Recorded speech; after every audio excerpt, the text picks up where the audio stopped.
In regards to, on this particular first encounter on December 2nd, when it comes to the mental status exam, were you able to observe her facial expressions?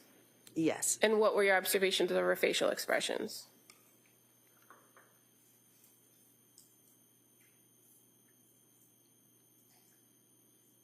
She was cheerful when discussing her anxiety symptoms. Okay.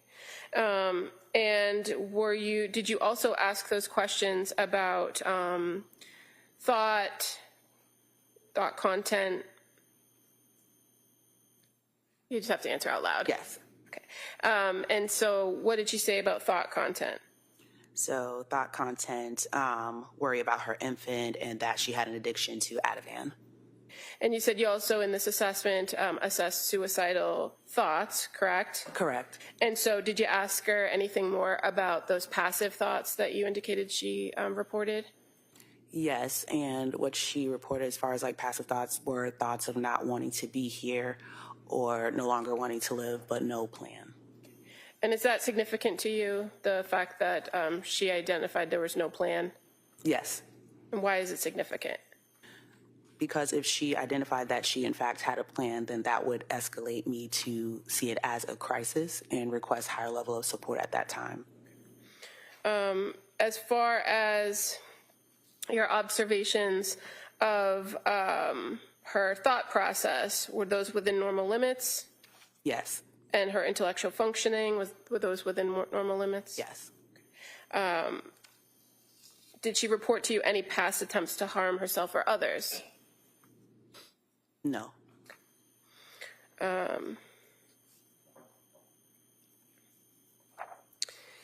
Did you go through with her her behavioral health history? Yes. And other than what you indicated as the anxiety and sleep, did she identify any concerns around substance abuse issues? So she did identify concerns about, not in her history, but in that visit, about misuse of Ativan. And if somebody expresses concern about that substance use, do you have a tool available to you to assess whether they have substance use issues? Yes, so there is an assessment within the initial intake appointment that has a specific section to further assess substance use disorder. Okay. And did you identify whether she presented with any substance use disorder issues? I did assess that she did not present with any substance use disorder issues.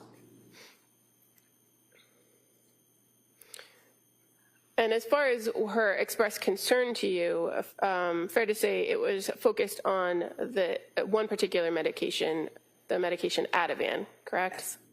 And why did you not find that to be an issue based on your assessment? Based on my assessment and how she stated she was supposed to be using it, it was used correctly to remedy the anxiety symptoms. Okay. And after this initial intake, I guess the first question is approximately how long is this initial intake appointment? The initial intake appointment is typically an hour. And after having spent the hour, gone through these assessments, spoken to her about her history, were you able to come up with or give an opinion about diagnosis? Yes.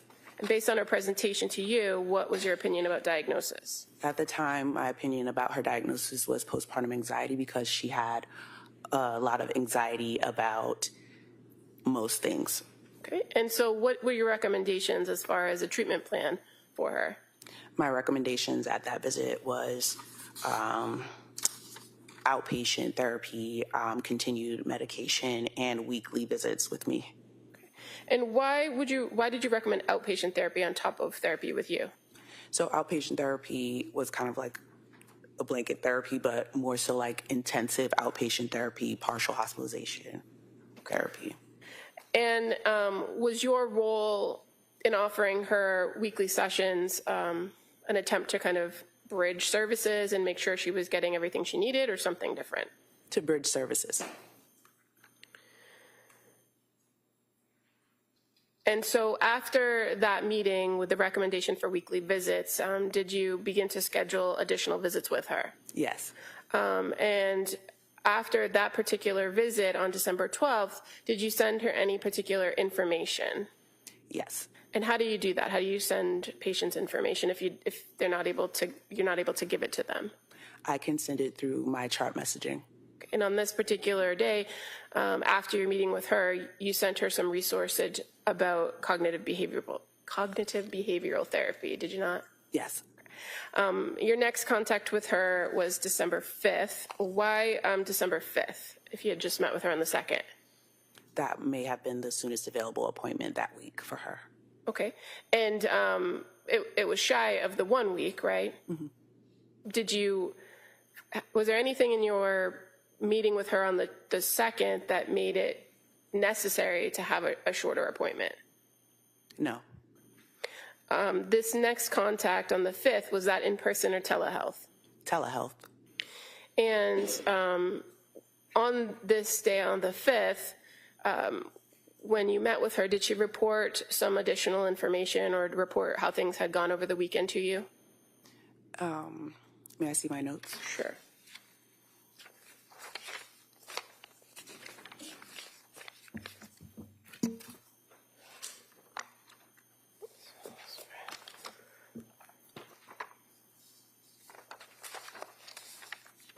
If it's okay, I'm just going to give her all the pages from that note. That's fine.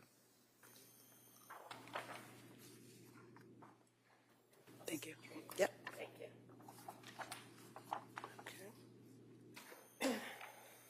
I'm just reviewing the note. Sure. Take your time.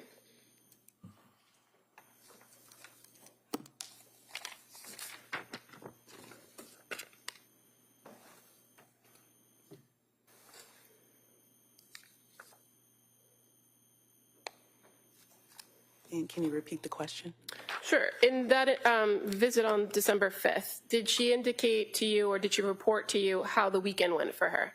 Yes, she did. And what did she say about the weekend?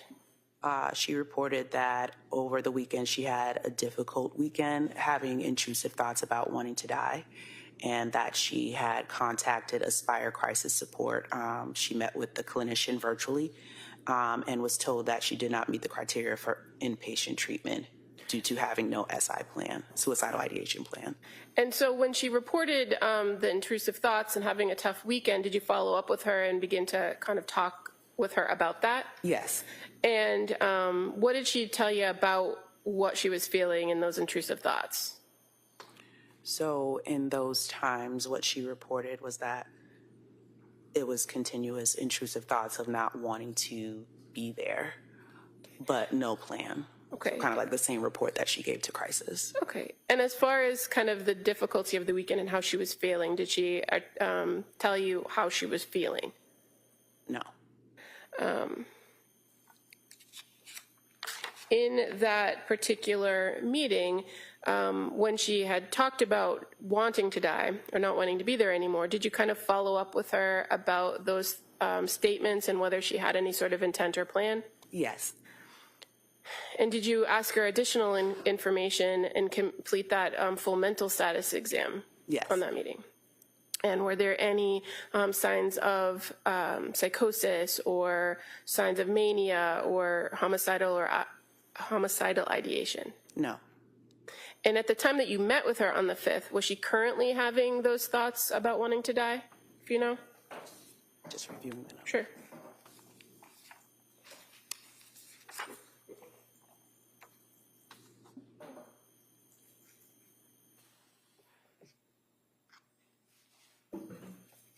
In that visit, she had no suicidal ideation. Okay. And on this particular visit on the 5th via telehealth, did somebody else participate in the visit as well?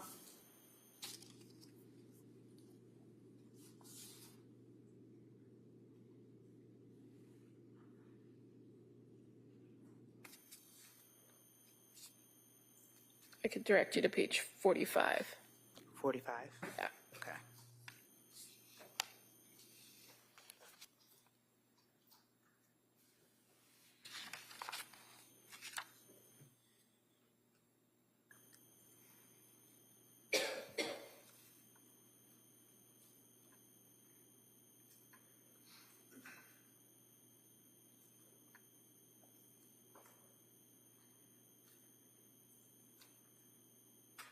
Yes, her husband joined the visit. And this visit, approximately how long was it, if you recall? This visit was approximately 30 minutes.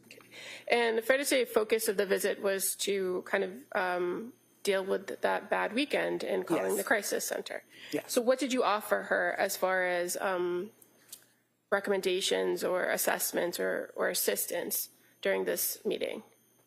So support during this meeting, I offered her support in connecting to, it seemed like she needed a higher level of care, so intensive outpatient therapy, partial hospitalization therapy, as well as we reviewed, one of her main concerns was also issues with sleeping, so we reviewed sleep hygiene and how to support better sleep to see if that would help with some of the intrusive thoughts. Okay. And as far as the recommendation for intensive outpatient or partial hospitalization, did she want to connect with those programs at that time? At that time, she didn't decline services, but she was interested in the information. Okay. And so did you agree to send her some information? At that time, I did not agree to send her information. Okay. Did she ask for any other information in that meeting? She did ask for information and support connecting to psychological testing. And is that something that you do at your clinic, do psychological testing? Yes. Okay. And so did you make a referral for her to see somebody else in the clinic, or did you provide her other information? So I discussed this information with the provider at the time, which was the psychiatrist and medication provider at the time. And would that have been Rebecca Gelada? Yes. And so did you subsequently send Lindsay Clancy some information about psychological testing? Yes. But there was no recommendation for it to be done at the clinic? No. Do you know why? At the time, it sounded like she wanted extra support or like outside opinion as far as like diagnosis and medication. Okay. And was the testing something that she brought up, or did it come out naturally in your conversations with her? That's something she brought up. In your meetings, did she did she discuss medication side effects with you? Yes. Okay. And what were your observations of her demeanor during this visit on the 5th? On the 5th, one second.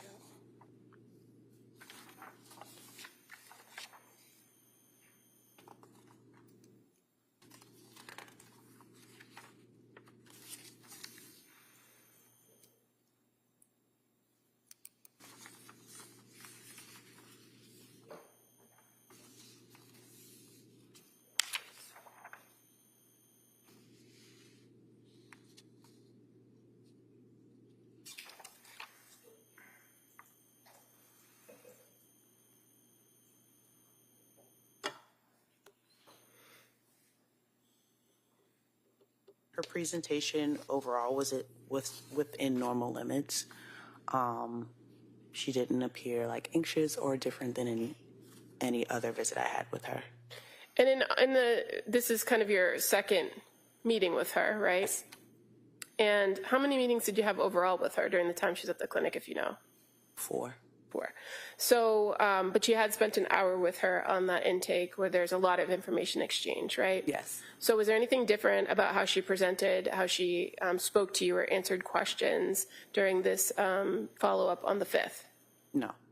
And as far as the conversations about the bad weekend and calling crisis, did you have any concern that she was in crisis? No. And you made those recommendations for a higher level of care, correct? Yes. But nothing that would have prompted you for those other interventions that you've previously described to us, right? Right. Did you ever in this visit see signs of mania? No. And is that something you look for? Yes. And did you ever see signs of delusions or paranoia? No. How about psychosis? No. Now, your next contact with her was December 12th, correct? Yes.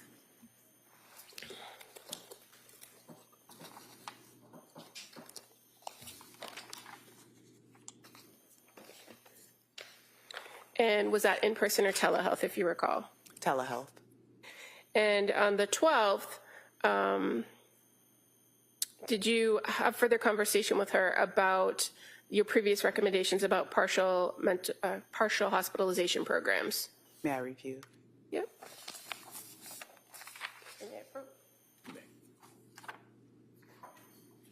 Thank you.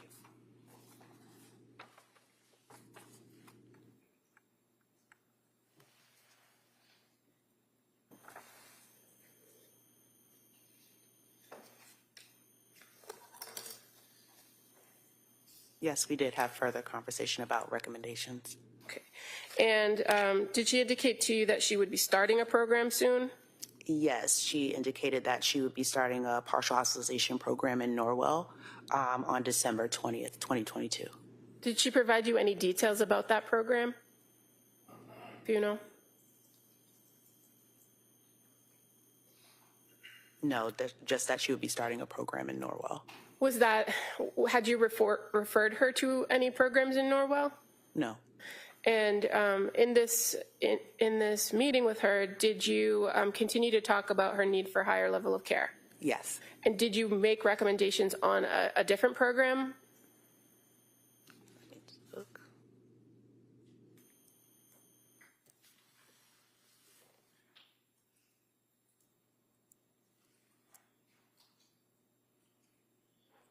Yes, I did make a recommendation on women and infants. And why did you recommend women and infants, or why were you recommending this higher level of care? I was recommending this higher level of care because of continued passive suicidal ideation, even with crisis intervention, as well as women and infants was more so for postpartum women, and the infant would be able to come to the program with her. And so the program at Women and Infants is something that you're familiar with working through your clinic, correct? Yes. And you often make referrals over there? Yes. Do you require the patient's consent to make a referral? Yes. Did Lindsay Clancy consent to the referral at that time?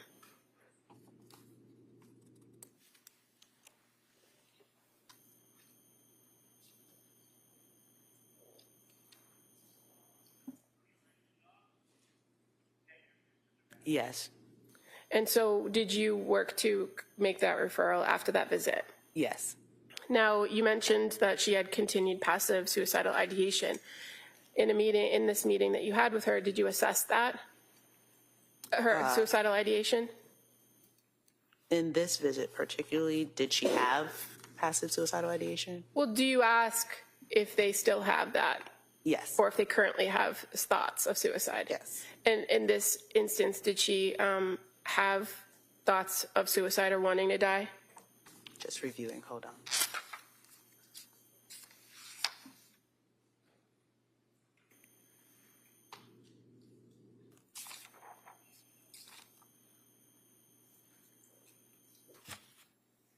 So yes, she reported continued suicidal ideation at the time. But did she ever indicate a plan? No.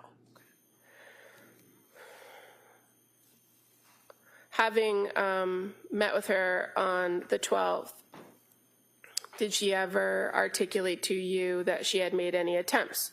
No. And in your conversation with her on the 12th, were you able to identify any protective factors based on everything that you knew about her at this time? Now, this is your third time with her, right? Yes. So what were you able to identify as protective factors for this particular patient? At this time, she had supports, which were her husband and her mother-in-law. At this time, she was able to. Here's the key takeaway as this testimony moves toward the finish line.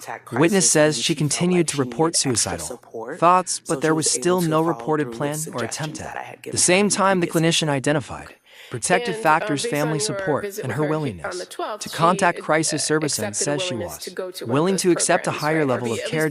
So the big question